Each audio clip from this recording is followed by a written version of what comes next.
Hi friends, അപ്പോൾ എല്ലാവർക്കും സുഖമാണോ? എന്തൊക്കെയുണ്ട് വിശേഷങ്ങൾ? അപ്പോൾ ഞാൻ കുറച്ച് ദിവസമായിട്ട് വീഡിയോസൊക്കെ ഇട്ടിട്ട് അത് കുറച്ച് തിരക്കിലായി പോയതുകൊണ്ടാണ് കേട്ടോ. അപ്പോൾ ഇന്ന് നമ്മുടെ ബ്രേക്ക്ഫാസ്റ്റ് എന്താണെന്ന് നോക്കാം. നമുക്ക് വെള്ളയപ്പമാണ്. അപ്പോൾ അതിന് ഞാൻ പച്ചപ്പൊടി കുഴച്ച് വെച്ചതാട്ടോ. അപ്പോൾ അത് പുളിച്ചിട്ട് പുറത്ത് തൂവി പോയാൽ ചാടി പോകാതിരിക്കാനാട്ടോ അടിയിലൊരു പ്ലേറ്റ് വെച്ചത്. പിന്നെ നമുക്ക് ചിക്കൻ ആണ് കറി നമ്മുടെ.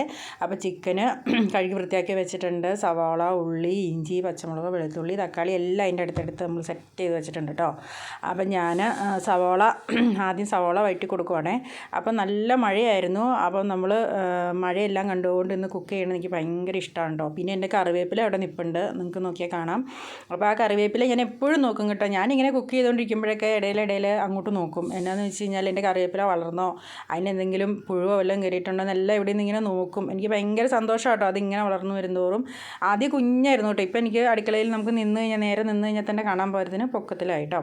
അപ്പം നമ്മുടെ കറിയൊക്കെ റെഡി ആയിക്കൊണ്ടിരിക്കുകയാണ്. സവാള എല്ലാം അതെല്ലാം ഇട്ട് വഴറ്റിയെല്ലാം കഴിഞ്ഞ് കഴിഞ്ഞപ്പോൾ നമ്മൾ മഞ്ഞൾപ്പൊടി, ചിക്കൻ എല്ലാം ഇട്ട് കൊടുത്തിട്ടുണ്ട്. അപ്പോൾ ചിക്കൻ ഞാൻ കുറച്ച് നേരം കൂടുതലിട്ടിങ്ങനെ സിമ്പിളിട്ട് കൂടുതൽ നേരം ഇങ്ങനെ ഇളക്കി കൊടുക്കും കേട്ടോ. എന്താണെന്ന് വെച്ച് കഴിഞ്ഞാൽ അപ്പം നമ്മൾ കുറച്ച് നേരം അങ്ങനെ ചെയ്യുവാണെങ്കിൽ ആ ചിക്കൻ്റെ ഫ്ലഷ് ഉണ്ടല്ലോ കുറച്ച് അങ്ങോട്ട് കട്ടിയാകും, ഇങ്ങനെ കല്ലിപ്പാകും അതിന്. അപ്പം നമ്മളിങ്ങനെ പിച്ചി എടുക്കുമ്പോൾ ഇങ്ങനെ എന്താ പറയുക എതള് പോലെ ഇങ്ങനെ വരും. എനിക്ക് ഭയങ്കര ഇഷ്ടമാണ് അത്. അപ്പം നമ്മൾ വറുത്തൊക്കെ കറി വെക്കൂലേ, ആ ഒരു കൺസിസ്റ്റൻസി ആവും ആ ചിക്കൻ പീസിന്. അപ്പം അങ്ങനെ ഞാൻ കുറേ നേരം അങ്ങനെ ഇട്ടുകൂടാ, എന്നിട്ടാട്ടോ ഞാൻ വെള്ളം ഒഴിക്കുള്ളൂ.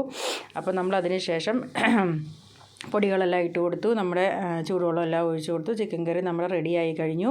കുറച്ച് കറിവേപ്പില അധികം ഇട്ടിട്ടുണ്ട് കേട്ടോ. ടേസ്റ്റ് കൂടുതൽ കറിവേപ്പില ഇടുന്ന നല്ല ടേസ്റ്റ് അല്ലേ. അപ്പം ഞാൻ അത് ഇട്ട് കൊടുത്തിട്ടുണ്ടായിരുന്നു, വീണ്ടും കുറച്ചും കൂടി ഇട്ട് കൊടുത്തു കേട്ടോ. അപ്പം നമ്മുടെ അപ്പം റെഡി ആയിട്ടുണ്ട്, ചിക്കൻ കറി റെഡി ആയിട്ടുണ്ട്. അപ്പം നമ്മൾ കഴിക്കാനായിട്ട് വിളമ്പി എടുക്കുവാണേ. അപ്പോൾ ഇന്ന് ഒരുപാട് പ്രത്യേകതകളുള്ള ദിവസമാണ്. ഇന്ന് ഓണം ആണ്, നബിദിനമാണ്. അപ്പോൾ അങ്ങനെ എല്ലാവർക്കും ഞങ്ങളുടെ ഹൃദയം നിറഞ്ഞ ഓണാശംസകൾ, നബിദിനാശംസകൾ ഞങ്ങൾ നേരുന്നു.